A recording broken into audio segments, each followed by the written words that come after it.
My name is Bailey Foster, and I am in Dr. Keith Paterka's EES 101 class, and my presentation topic will be on the article Holocene Eruptions at the Inyo Volcanic Chain, California, Implications for Possible Eruptions in Long Valley Caldera by C. Dan Miller. The Inyo volcanic chain is made up of 6 magmatic and more than 15 phreatic eruptive centers lined along a north-trending 6-kilometer-long fracture east of the Sierra Nevadas in central eastern California. The Inyo vents extend from the south end of the monocraters to the northwest corner of the Long Valley caldera. This paper in particular describes the age, nature, and sequence of the Holocene eruptions in the Inyo chain and discusses the implication for possible future eruptions in the south moat of the Long Valley caldera, where seismic activity and deformation increased from 1980 to 1983. These figures are maps of the volcanic chain. Figure 1 is of the eastern part, and figure 2 is of the western part. The location and alignment of the vents in the Inyo volcanic chain are apparently due to the repeated injection of magma into north trending fractures at the base of the Sierra Nevada escarpment. An escarpment, it refers to the bottom of a steep cliff or slope. This alignment forms an 11-kilometer-long north-south chain that coincides with the 16-kilometer-long zone of faults and cracks. Many of the vents are within small grabens, a depressed block of Earth's crust, which is bordered by parallel normal faults, and the chain itself is within a broad, poorly defined graben.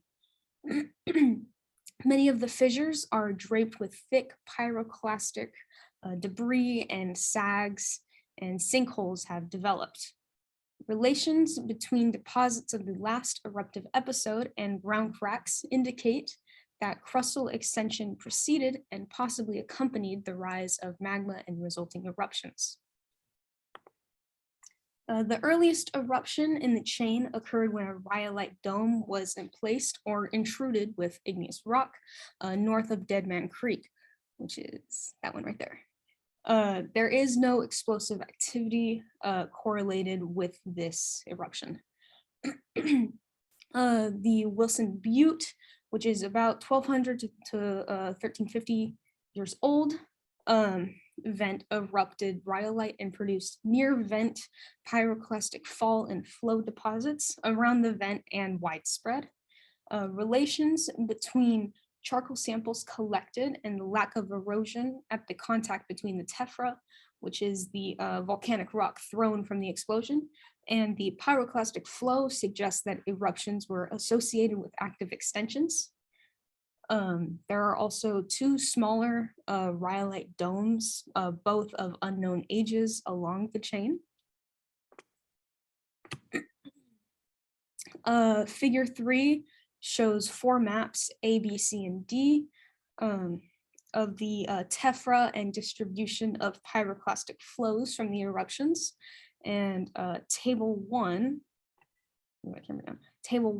is a table of the characteristics of the deposits from those same eruptions shown in the maps. So radiocarbon dates for the most recent eruption range from 500 plus or minus 200 to 700 plus or minus 120 years ago. The minimum ages were gotten from tree ring counts, and there's no evidence for erosion or weathering between the strata that were deposited. So the characteristics of the most recent eruptions show that the events about 650 to 550 years ago resulted when a vertical dike-like feature intruded into a zone of crustal extension. The evidence of this are the alignment of vents, the simultaneous eruptions along chain of vents, the chemical similarities between the magmas, paired zones of tensional cracks, and the graben structures. Studies of the petrology and chemistry of the flow in domes suggest that the magmas in the latest episode and before came from a single chemically zoned magma chamber.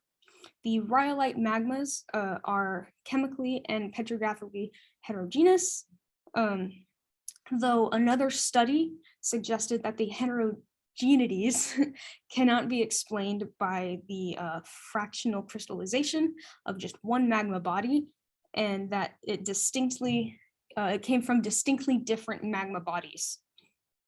The structures observed at the Inyo chain seem to be related to dike-like features, and aligned vent eruptions were found elsewhere. For example, the Medicine Lake Highlands, and the simultaneous eruptions imply the existence of a dike or dikes acting as magma channels or feeders for the last eruptions, and as a heat source for the explosions. The events that took place within the Long Valley caldera provide a model for possible future eruptions in the same area.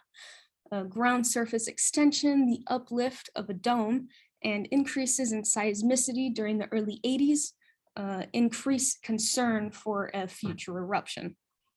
The expected sequence of a future eruption may go as follows: surface deformation above the rising dike, phreatic eruptions as the dike approaches the surface, a series of magmatic and phreatic eruptions at several points along the dike, and the extrusion of lava at magmatic vents. The size and nature of those eruptions depend on the nature of the magma and its physical characteristics like volume, composition, volatile content, but these factors are unknown and a range of activity is possible within the Long Valley caldera. Thank you.